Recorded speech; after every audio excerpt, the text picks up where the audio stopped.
Assalomu alaykum.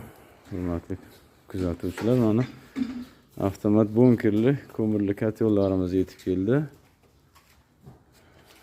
3 ta, aka, berdi. Nasib bo'lsa, aloqaga chiqib ko'rasizlar. Mana kotellarimizni tushirib, hammasini taxlab joylashtirib qo'ydik. Ishlatib ko'rdik. Hammasi ishlayapti. Bu 200 kvadratlik, bu ikkalasi 150 kvadratga yetadigan kotellarimiz. Bular avtomat, o'zi yonib gradusga yetganda o'zi yonib o'chadi. Bunkeriga ko'mir solinadi. Shinek aylantirib kirgizib boraveradi. Bu yerda pult upravleniya. Miyasi shinekniki, havoniki, gradusniki hammasini legirovka qiladi o'zi.